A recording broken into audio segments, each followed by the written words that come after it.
Hi guys, magandang araw sa inyo. Samahan niyo ako sa adventure video na ito at tuklasin ang tatlo sa magagandang destinasyon sa Sorsogon. Shoutout nga pala sa bago kong mga subscribers. Salamat sa pagsuporta. Shoutout kay Miss Annabel Mendoza, Parts Riding Adventures, Sangsang Herona, at sa mga bagong nag-subscribe sa channel ko. Maraming salamat sa inyo. So yun nga guys, galing Legazpi City, nakarating kami ng Matnog, Sorsogon ng mga 6 AM. Inagahan talaga namin dahil minsan nagkakaubusan ng bangka dahil sa dami ng mga turista, lalo na kung holiday. Pagkarating namin sa Matnog Port, nagpa-restro muna kami sa tourism office nila. Dito, i-orient nila yung mga visitors o yung mga turista kung ano yung mga activity na pwedeng gawin. Sa ngayon, ang pwede lang puntahan ay ang Juwag Fish Sanctuary at Subic Beach. Dahil siguro sa taas ng tubig, hindi na napupuntahan yung Secret Beach at yung Kalintaan Island. So dito na rin, i-assign yung bankero nyo. Mas maganda ngayon dahil ngayon regulated na yung pagbiyahe sa Subic Beach. At saka, namamonitor na rin ng barangay o ng tourism nila yung mga taong pumupunta doon. Namili na rin kami dito ng mga babaunin namin dahil sa malapit lang ang public market nila. Ito na rin yung bangka na sasakyan namin. Pagkatapos ikarga lahat ng gamit na gagamitin namin, lumay na kami at ang unang destination namin ay ang Juwag Fish Sanctuary. Ang Juwag Fish Sanctuary pala ay pagmamayari ng isang pribadong pamilya, pero binuksan ito sa publiko upang magbigay ng edukasyon at para magparami pa ng isda. After nga ng ilang minuto, nakarating na kami sa Juwag Fish Sanctuary.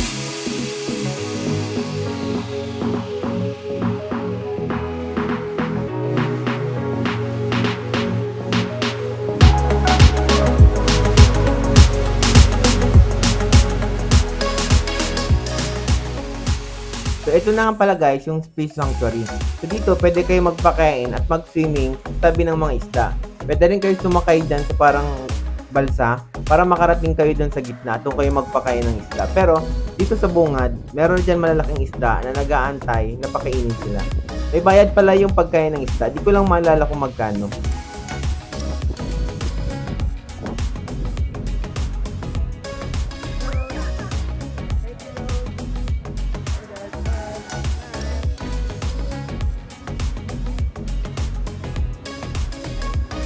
So ito na nga yun guys.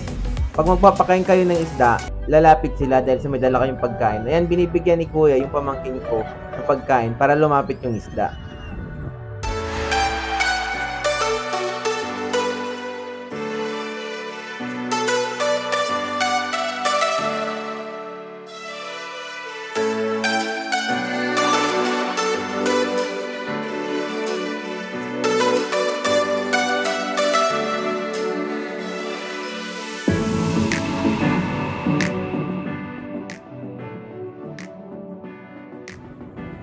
Dahil sinainggit na rin ako, nag-swimming na rin ako at trinay ko kunan ng video yung mga isda. Kaso nga lang, hindi yata maganda yung Insta360 underwater kung walang dive fins.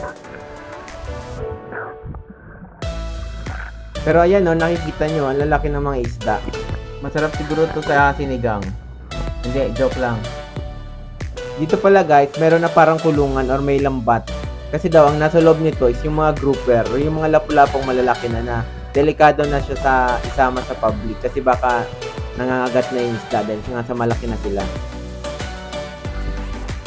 So dito guys, nakakita ako ng malaking isda. Ayan o. Hindi ko lang alam kung anong klaseng isda yan. Pero malaki yan sa actual.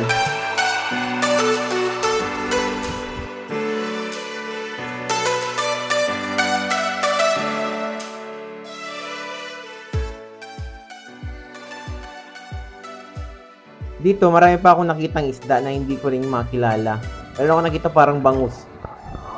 Pagkatapos pala namin magpakain ng isda at lumangoy kasama yung mga isda, nag-decide na kami na tumuli na sa Subic Beach. Ang Subic Beach pala ay kilala dahil sa kakaibang pink na buhangin ito na resulta ng pinaghalong puting buhangin at pulverized red corals. So bali dalawa ang Subic Beach, Subic Laki at Subic Liit. Ang Subic Laki ay mas malaki at mas kilala. Subic Liit naman maliit lang. Tingnan nyo kung gaano kaganda tong beach na to. Ayan, nakarating na kami sa Dalampasigan. Tingnan nyo kung gaano siya kaganda at kalinis. Yung bangkero na rin pala namin naghanap ng spot para sa amin dahil may mga kilala naman sila sa lugar na ito. Pero kung balak nyo mag-overnight, mas okay na makipag-coordinate na kayo sa resort bago pa kayo dumating ng Matnog para ma-ready na nila yung cottage nyo o yung accommodation nyo. So ayan nga guys, dahil sa ganda nitong lugar na to, nag-video ka agad yung nanay ko. At excited na rin maglaro yung mga chikiting. Mga 10 AM na kami nang makarating kami dito. Marami-rami na rin pala yung tao dito dahil nga sa holiday at maganda pa ang weather. Nakakuha na pala kami ng cottage dito sa mapunong area kaya hindi mainit kahit tanghaling tapat. At nagpaluto na lang din kami ng mga pagkain sa mga residente dito. Okay naman guys na magpaluto dito kasi kahit papano makatulong tayo sa community nila. Meron din sila mga isa na for sale dito, meron din crabs at minsan may lobster din. Nakabili kami ng crabs dito at pinaluto na rin namin. Yung lobster pala, mabilis maubos kaya kung may makita kayo nagbebenta, bilhin nyo na kaagad. Yung pinuntahan pala namin guys is Subic Laki kasi dito malaki yung chance na makakuha kami ng cottage compare kung pupunta kami sa Subic Liit. Ito pala guys ang Subic Liit, ang nakikita nyong beach sa malayo. At ito naman ang Subic Laki. Pwede rin kayo dito mag-camping pala sa halagang 50 pesos kada tao. Pero hindi ko alam kung ganun pa rin yung price niya or nagbago na. May mga CR naman dito at ayun, pwede kayo magpaluto sa mga residente. Napaka-friendly naman ang mga residente dito. Tapos pwede kayo dito mag-snorkeling, mag-diving, mag-kayak kung may available na boat or simple mag-chill kayo sa ilalim ng puno. Kasi ang presko dito, kahit tanghaling tapat, presko. May mga nagduduyan din pala sa puno. Ayan, naglakad-lakad muna kami dito ni Mrs. para makita namin yung kabuuan ng Subic Laki.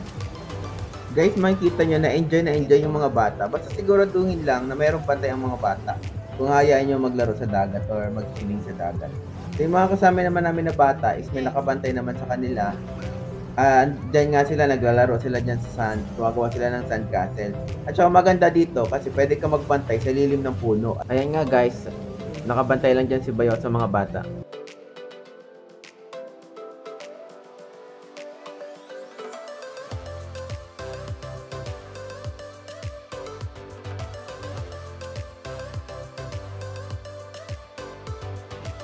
Siyempre, hindi mo makumpleto ang adventure na to kung hindi mo may experience yung tubig dito sa Matnog Beach, Sorsogon. Parang tugman siya.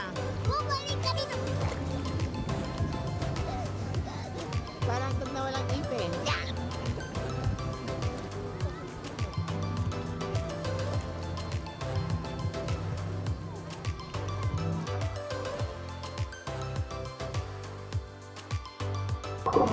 So, ganito pala kalinis ang ilalim ng tubig.